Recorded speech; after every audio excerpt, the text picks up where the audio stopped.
Um, yeah.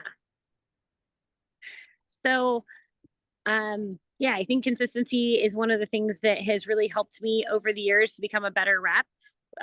You know, one of the things we learn in Taekwondo is when you practice day in and day out, like the what you practice is what's going to come out. So if you're only practicing one day a week, like what's going to come out is going to look like you practice one day a week. When you do appointments consistently, multiple days a week, like you're working a job, that practice, it comes out, you get better at the job.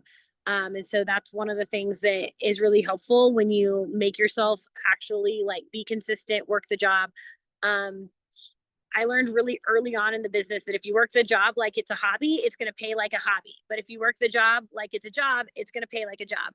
And it was something that somebody kind of put to me that way when I was newer in the business. And I was like, oh yeah, I mean that makes sense that a lot of the reps that I saw around me were kind of treating it like it was a hobby, like it was just something extra to do. At the time, I was broke and I didn't have a lot of hobbies, so I didn't understand that hobbies cost you money, and they're not something that pays you money. But now I have quite a few hobbies. I really like to go shooting. I love Taekwondo. I like Renaissance fairs, and I have definitely learned that all of those hobbies are not cheap and they cost me money.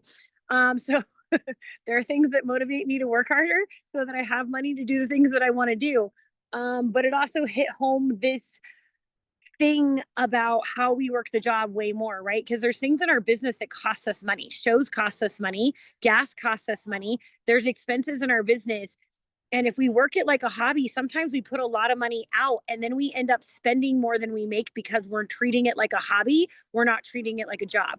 But when we actually put in consistent effort, when we put in the time to learn the skills, when we put in the time to do the things that we need to do, then those expenses, those things that we put money into, they come back to us tenfold because we're working it like a job. And so that's one of the things that I learned is like when I was really kind of just treating it like a hobby. And I mean, let's be honest, like in some ways, there like some of us, there's seasons in our business where we're just kind of half-assing it. And when we half-ass it, like those investments, they don't always come back to us because we're not putting in the time and energy and effort to reap the results that we need to for the amount of expenses that we have in this business. So this business requires for you to be willing to you get out of it what you put in. So it requires for you to put in some of that time and dedication. And just the money alone of spending money on your business isn't going to reap the reward. But a lot of times, the time investment, the listening to talks, the skill investment, that's what's going to actually pay off and reap the rewards um, that for the financial investments that we put in. I'm working on a master's degree. I do Taekwondo 3 nights a week. I teach 2 Taekwondo classes a week, and I volunteer in a counseling center 2 times a month. Most weeks I work Cutco only 4 days a week. But with that, I've still been able to have consistently my best weeks, my best months, my best campaigns because I've learned over the years that it's not something that you can get complacent at, that we have to consistently be growing. Um, and I have a lot on my plate. So I want to make sure that the time that I do work pays me the highest benefits. In fact, just recently I reached out to Jameson and I was like, hey, I think there's a couple of areas I could use some coaching in. Would you be willing to set aside a couple of calls to have some like one-on-one coaching on some very specific things that I think that would just benefit my business? And he said, yeah, absolutely. I'll make the time.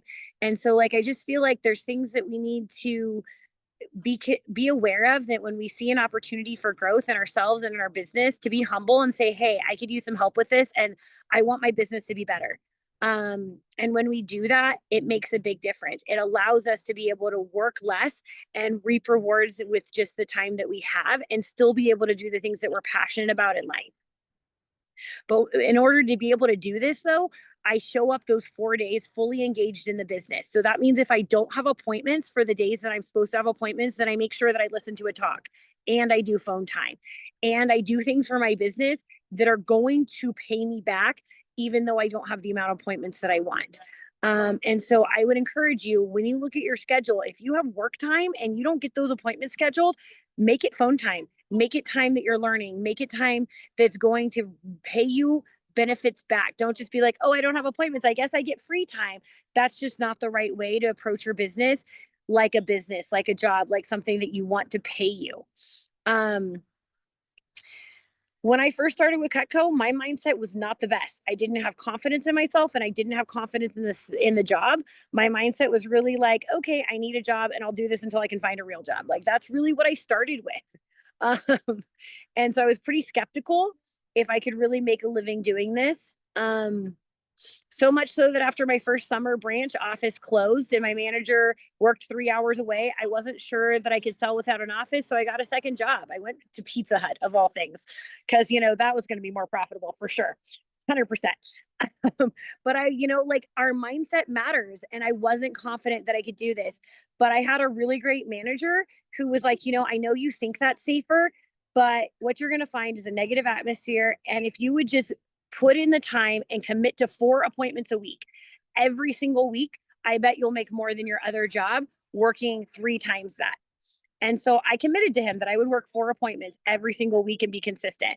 And I called him a lot to stay on track. And what I found surprised me.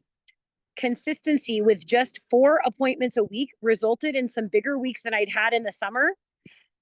Even in like when I was supposedly working full time, right? And didn't have the other job, but just being committed to a certain amount every week, no matter what, I was making more money with Cutco than I was with Pizza Hut working 15 to 20 hours a week. So I quickly was able to see with my manager, like supporting me, that if I gave Cutco my full attention, that it was definitely going to be more profitable than any other entry level job that I could get. I needed a little convincing for a little while because I'm a little stubborn. And it took me a good 6 months before I really decided that I was going to make the switch and go back to Cutco full time. But I've never regretted it since then. I work less and I make more money than any other entry level job.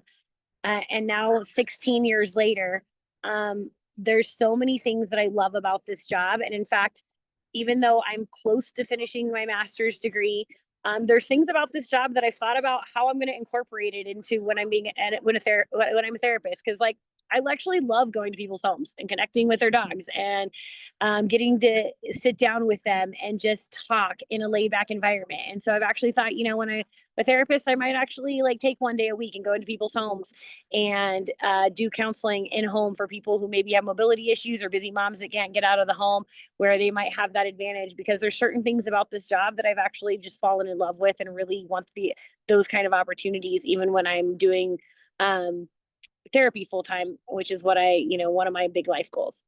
The opportunity we have here is really incredible. So I want to give you a few tips to be able to get to where I've gotten, and to continuously grow.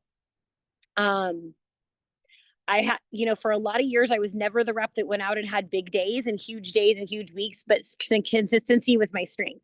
But what I found is that the more often I'm consistent, the big days come more often. And so consistency does pay off, and putting the time into learning does create those big days as well. Because your skill level will continue to improve. You just have to realize that you have to stay the course in the highs or lows. If the highs and lows affect what you do the next week, if your highs mean that you're going to work more the next week and your lows mean you're going to work less the next week, you'll never actually get to a point where you know what it feels like to just stay consistent and create big weeks, because you're just doing what you do every day, day in and day out. So I would encourage you to not let your highs and lows determine how much you work the next week. Commit to the process instead of the results. Learn to stay encouraged and learn to reset. I will admit this is something that I've had a challenge with, and it's something that I've had to work at and be intentional at. So if you ever see me in a booth and I need to reset, you have permission to tell me, hey, go take a walk, reset.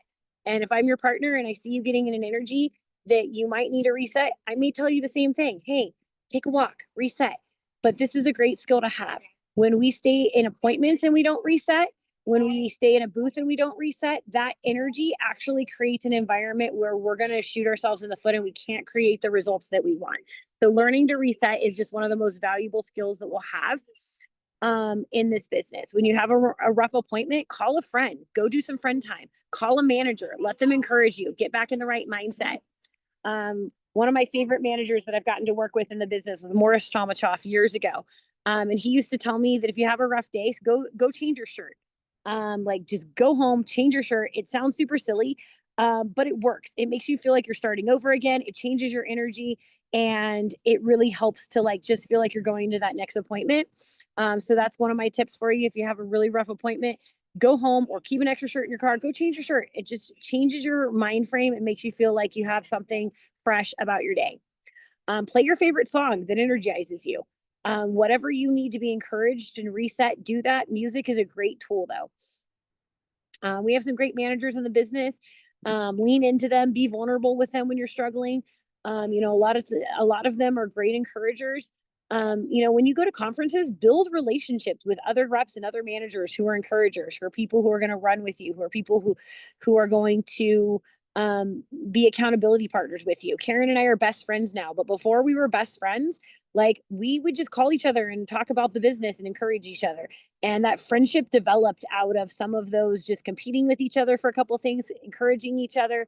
And so you can actually have some amazingly rewarding relationships in this business if you find people at conferences that you connect with that are great encouragers, that are great accountability partners, and you allow them to speak into your life and you speak into their life. Learning how to be in control of staying encouraged and how to reset are some of the most powerful tools that you can have for consistency. Because one of the biggest things that hurts our consistency is discouragement. So don't let the highs and lows steal your courage. Encouragement is something that you can be in control of.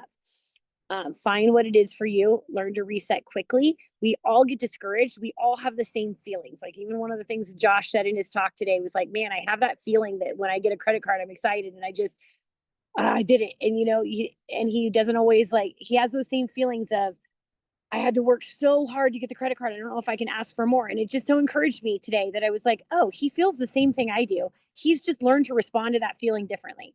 So, if you feel discouraged, just know that every one of the reps in the business, we still have that same feeling.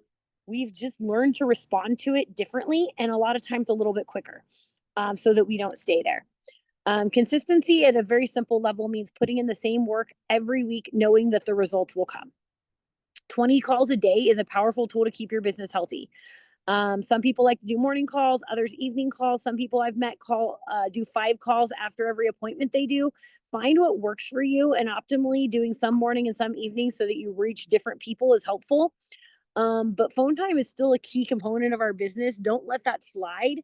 Make sure that you're staying on top of making calls. They're the lifeblood of our business. Consistency a lot of times can feel like going up a mountain when you start. You feel like you're going uphill, but once you create momentum, you have this powerful force that propels you forward and keeps you successful. And when you have big goals, that excitement plays in and helps as well with the momentum. No one was born with a sales skill. It's something you learn. I definitely think that, maybe some personalities can adapt a little bit easier. But my first branch manager told me that, thankfully, he told me later, but he told me I was the worst person he'd ever heard on the phone when I first started. Like I had no natural ability. But it's funny over the years as I've worked with different offices and I've worked with different new reps that there's definitely been reps who are like, hey, it must just be so easy for you. And I'm like, no, screw that. I've worked really hard to get where I am. And so don't look at other people and think, oh, that must be easy for them. Or, oh man, they've had so many customers. Like every single person who you see in this business has been successful. They've worked really hard to get where they are. And you can have everything that they have if you work hard for it and you develop the skill set for it.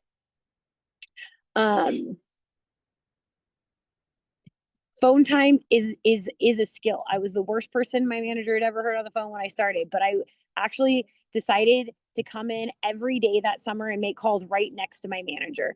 And he gave me feedback pretty much every day, sometimes every call. I'm sure it was exhausting, but by the end of the summer, I was his top rep in the summer because I was willing to learn, I was willing to work on the skills, and I got to the best that he'd been able to train for that summer because I was consistently taking his feedback and implementing it.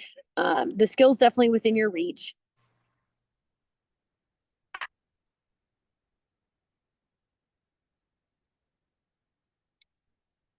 Push periods are also a great launching point. So go big for those magical weeks, then keep going and turn that into an opportunity to create some of the momentum and keep it going. One of the things that I learned the year I hit Hall of Fame um, and really has made a difference in my business is that belief is magical. Um, my best year ever in the business, I hit Hall of Fame. I earned my black belt. I finished my bachelor's degree and I lost 100 pounds. It was kind of a magical year for me.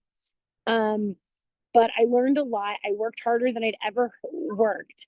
Um, if you know me personally or you've known me for any amount of time, um, the people who do know me would tell you that belief in myself doesn't come easily or naturally for me at all. But something happens when you commit to big goals and you start working towards them. Momentum is created, your plate gets bigger, and you expand your capacity to do more than you thought you could. You become someone in this process, someone who's stronger and more capable. When you start seeing results, the excitement propels you forward. The belief that you can achieve your big goals combined with hard work carries you through. So if you want to be consistent, I challenge you to believe bigger than you have before. If you can't believe bigger at the moment, borrow the belief of somebody who loves you.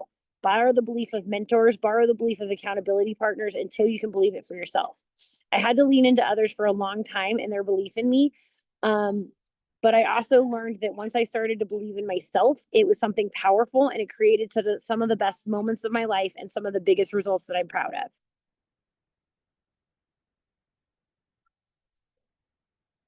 Another tip I have for you is don't make excuses in the business. It's really easy to look at somebody and think that something is easier for them or that to blame failings on it's the wrong show, if the people aren't here, the weather was bad.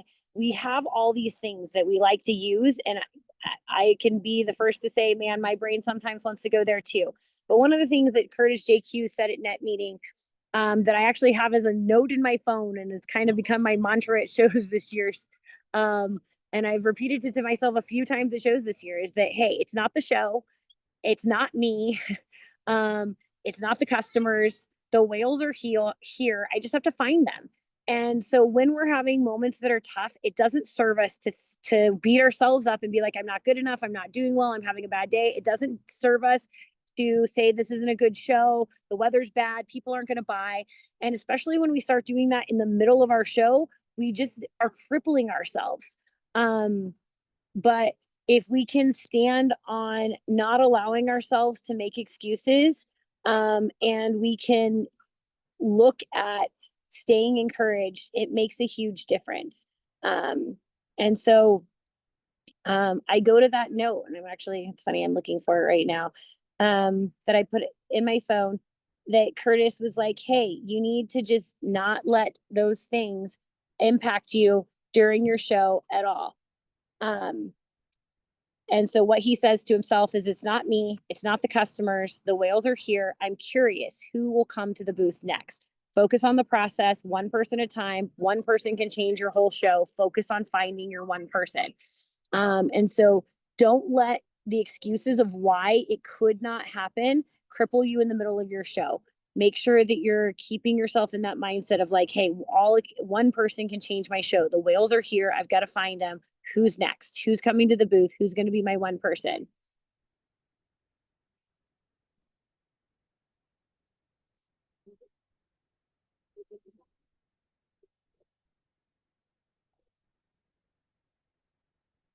You could look at a year like I had in 2021 and say, man, it probably was just an easier year, but I had no shows. I had cancel appointments just like everybody. I had great days and I had tough days.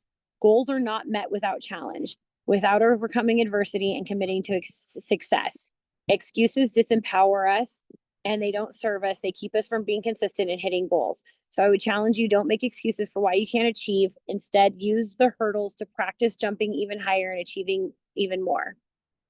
My last thought and tip for you is plan and prioritize what is important to you and be consistent. I always have appointments in front of me. It's one of the biggest things that has kept me with consistency. I have a cruise planned next week and I have 10 appointments the week that I get back plus a show. already scheduled in front of me. So I schedule in my fun, but I make sure that I also have appointments in front of me so that I don't have to feel stressed about my time off, because I know when I get back, I have work in front of me that's going to make my month and my week successful. Um, Make sure you always have appointments in front of you. When I say I'm going to work, I work. That means if I don't have appointments, I make calls, I do what I need to do to create the appointments. That's a really big part of being consistent. It's also part of integrity. When you say you're going to work, work. I treat this job like a job, not a business or like a hobby. And it's created, I treat the job like a job, I like a business, not like a hobby. It's created the results that I've gotten. I plan for fun and non-work things that are important to me. And I look forward to the things that make me feel alive. I make sure that they're prioritized in their schedule. So for me, I prioritize Taekwondo. I prioritize counseling. Those are the things that I'm passionate about. They make me come alive. I make sure that they're in my schedule first. Counseling is what I want to do with my life, helping people heal from the past and thrive in their lives. Taekwondo is my stress relief. It helps center me, makes me feel strong and alive, helps me build confidence and discipline that contribute to my wins in every part of life. So make sure that the things that you're passionate about, those get scheduled first. But when you say you're going to work, when you schedule your work around those things, commit to them, make it happen. But I fully and strongly believe that the world needs more people who are fully alive, doing what they're passionate about and being true to themselves. So make sure that's part of your plan. Believe big for yourself, believe big things are possible. Don't make excuses. And you guys can have the results that you see every top rep in the business have. That's my thoughts. Woo! Wow, Sarah, that was great. I hope you guys took some good notes. Anyone have any questions for Sarah?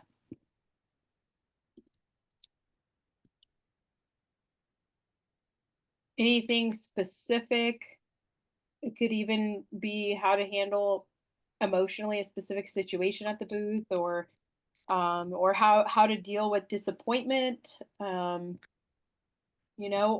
maybe you're experiencing a very specific obstacle with your own consistency that you could ask, for some advice on. I mean, I got the pleasure of being able to pick your brain for an entire weekend, but I still think about on that second day, um, I had like two orders that I worked pretty hard for, and they walked, and I got not heated, but I was a little bit upset, right? Because I worked really hard for the people. Like, what would you like? Obviously, walking around, but what other kind of ways do you regulate your emotions in the booth? Yeah, I mean, and that's why I encourage you to walk around. But I think walking around is a good thing. Get your mind out of the booth. Sometimes I have, in those moments of walking around, I've called a friend and just been like, "Hey, can I vent for a couple minutes?" Like for me, I'm a human listening to where I'm at can be really powerful. I'm a merchant, like that's my CVI.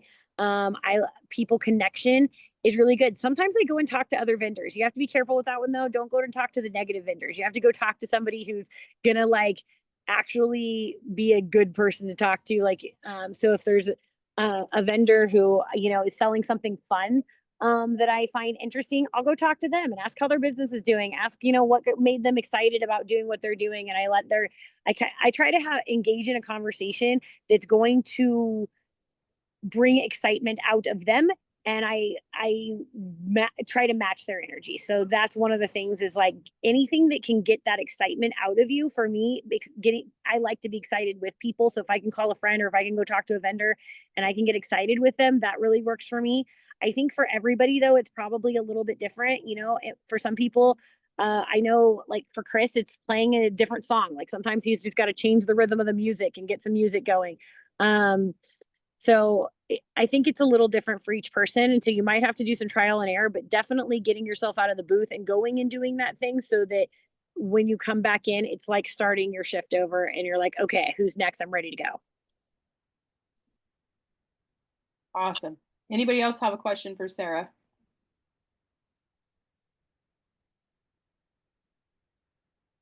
But also, I think on that, Jonathan, too, what you say to yourself after those encounters is important, because oftentimes we're not frustrated that the person walked.